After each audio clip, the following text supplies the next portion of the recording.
Welcome to Which Parents Belong at Your Center. Now, it is a truism. We could do the whole, nope. Okay. Welcome to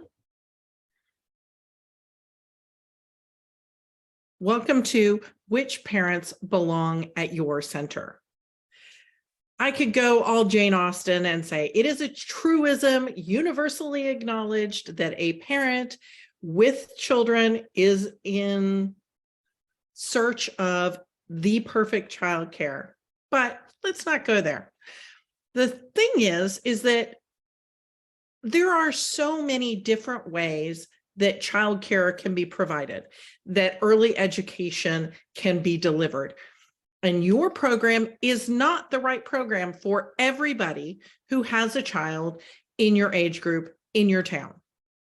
Absolutely not. And it shouldn't be. There should be differentiation. Your program should be different than the program down the street, and the program down the street should be different from the one that's 2 blocks over, et cetera, et cetera. We have to have our own way of providing care, of providing this service that is so important to the children in our program. And this goes back to, I'm sure you know, right? Your educational philosophy that we did way back in the beginning of the class. What your educational philosophy is determines which families are the right families for your program. So how do we attract them? How do we get that right parent into your program? So for some people, you can go straight into it and figure out what makes the perfect client, what makes a parallel parent. You know about what age they are. Are they mostly single parents? Are they mostly 2-parent households? Are they mostly in their 20s, 30s, 40s? They mostly work in retail, or they mostly work in yard work, or they mostly work in blue collar jobs or white collar jobs or pink collar jobs. For some of you, you automatically know who your ideal client is. If you don't know, I want you to try to figure it out a different way. So you can do it the positive way, because your brain can automatically bring to mind, oh, if I could have 50 families just like this family, my program would be magical. But for a lot of us, and I'm counting myself in this, it's a lot easier to think about, what do we not want in a client? What makes somebody perpendicular to your program? Who is the nightmare client that you have had when you were a teacher? Or if you've never worked in early childhood education before, that you have met this parent somewhere in your wider world when you were at a PTA night or out to dinner at a pizza joint.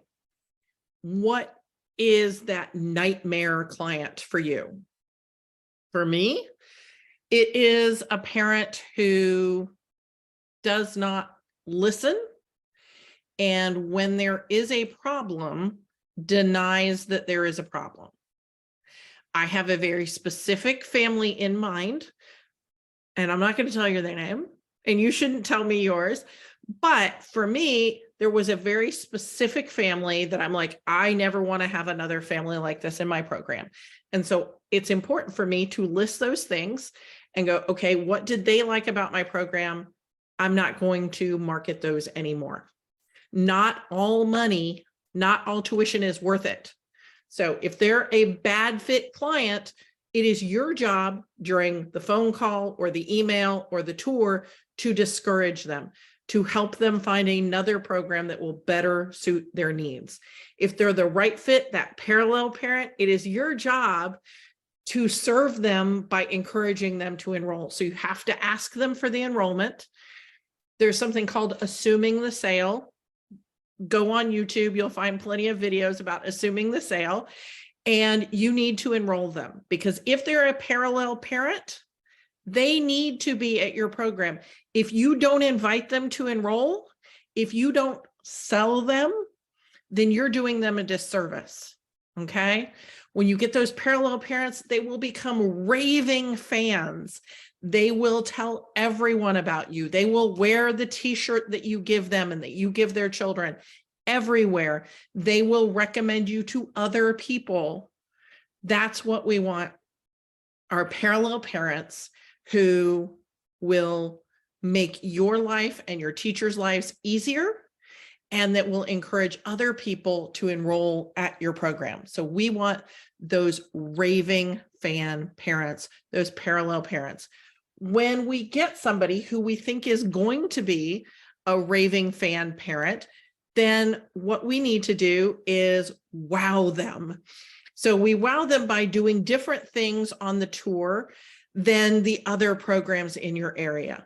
One of those things might be you have a goodie bag for them when they leave. Have a tote bag with your name, put all of the information they're going to need, and some presents for their child. Put a children's book in their bag.